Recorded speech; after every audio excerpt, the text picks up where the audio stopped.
What up, everyone? Pat Mayo here, talking about your 2020 Week 3 Waiver Wire Pickups and some of the injuries. If you're looking for the entire collection of injuries and pickup power rankings, which will be updated all the way through Tuesday, check out dknation.com for my column up there. Just hit the description of this video where the link is very handy. Plus, for my entire breakdown, in-depth, position by position, including buy lows and sell highs, or maybe even just some keeps, head on over to the Mayo Media Network for my Week 3 Waiver Wire Pickup Power Rankings Injury Report with Gary and Thorne and Chris Meany as a part of the Pat Mayo Experience podcast, which you can just download the podcast and listen to that too. But the two big things that we need to know going into the waiver wire for Week 3 is Saquon Barkley, likely out for the season for the Giants with a knee injury, and Christian McCaffrey, it has now been revealed that he is expected to miss multiple weeks with an ankle injury. So it brings you to a odd circumstance on your waiver wire because Mike Davis looks like he is the primary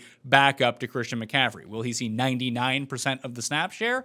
I don't know, but he could see 75 plus 80%. And if that's the case, and that defense is going to continue to be horrendous the entire season, at least in the games where McCaffrey is out, Mike Davis will be a capable fill-in, probably a mid-tier running back number 2, a guy you can play almost every single week while McCaffrey is out. I think Trenton Cannon, well, he may get involved, isn't likely to overtake Mike Davis at this point. So Mike Davis could be your number 1 pickup if you need the help immediately. The problem is Christian McCaffrey's coming back. And when Christian McCaffrey comes back, all of a sudden, Mike Davis has no role to speak of whatsoever, and he is useless. So you have to factor that in when you're making your pickups. With the Barkley situation, we have Devante Freeman going to work out for the Giants. No word as of this recording on him yet. Dion Lewis gets the entire snap share Sunday in Week 2, but Wayne Gallman is a complete inactive for the game, so he can't get any carries. Will Gallman play a role? Will he be the primary guy to Lewis spelling him half the time? Is it going to be Lewis with a spell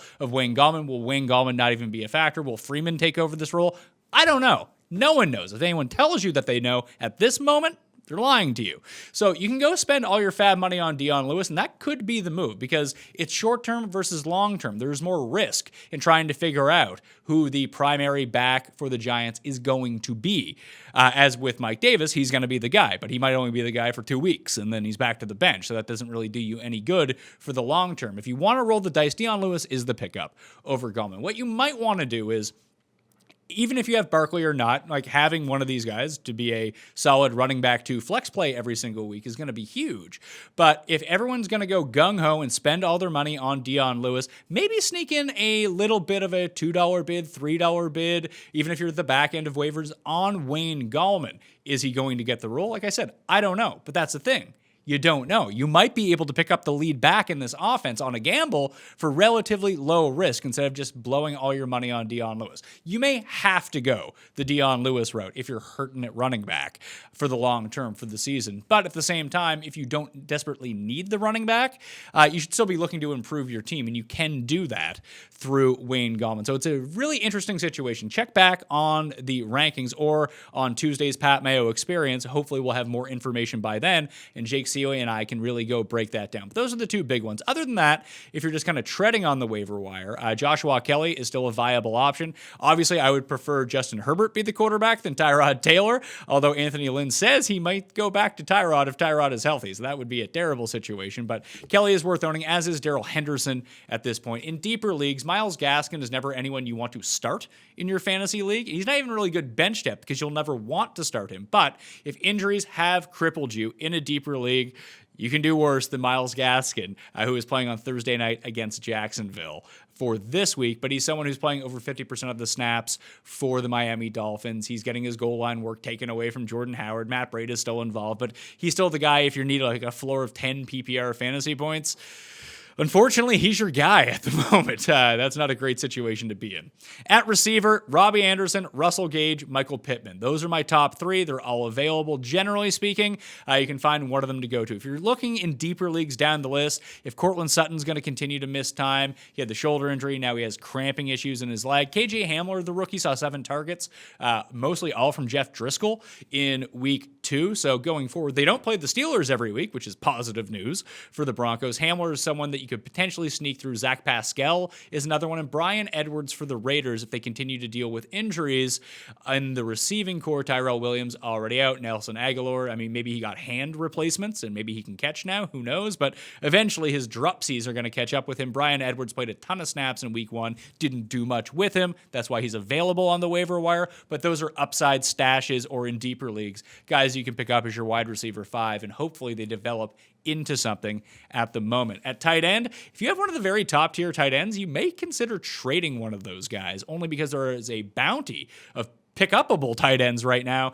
Jonnu Smith, Dallas Goedert, Mike Gesicki, Dalton Schultz, Logan Thomas, and if Jack Doyle continues to miss time, Mo Alley-Cox is someone you should really give some consideration to, as Phillip Rivers loves his tight ends. We know that. And if you are in very deep leagues, consider Drew Sample with CJ Uzomah out for the season with an Achilles tear on the Cincinnati Bengals. He gets Philadelphia this week, who've given up 4 touchdowns to tight ends already in 2020. He is available in almost 100% of leagues. So I know that some of these names may be taken in yours. Maybe they're all taken. Sample is not. He would be the next option up if you're going to the waiver wire. QB streams, top 5 for week 3, available in over 60% of leagues. Gardner Minshew, Mitch Trubisky, Phillip Rivers, Ryan Tannehill, and Ryan Fitzpatrick on Thursday evening. And if you're looking to stream some defenses, which I'm always looking to do, I like the Atlanta Falcons this week at home against the Chicago Bears. The Falcons are still generating some pressure, which is great, and they're scoring so many points, they are forcing their opponents to pass. So if I can get like 45 pass attempts from Mitch Trubisky, I don't care how bad your defense is, you're going to score fantasy points in that game. No one's going to want to touch Atlanta because they give up so many points.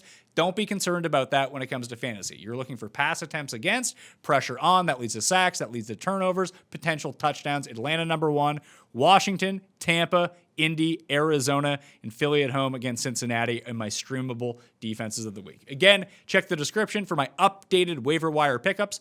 That's a malleable situation. Once we get in more information, the rankings will update through Tuesday evening, and you can check out the Pat Mayo Experience up right now for Monday with Garion and Chris on Mayo Media Network for a full breakdown and some buy lows and sell highs. I'll be back on Tuesday with Jake Seeley breaking down the rankings for the week and an update on the waiver wire. I'm Pat Mayo. Thank you all for watching. Good luck this week.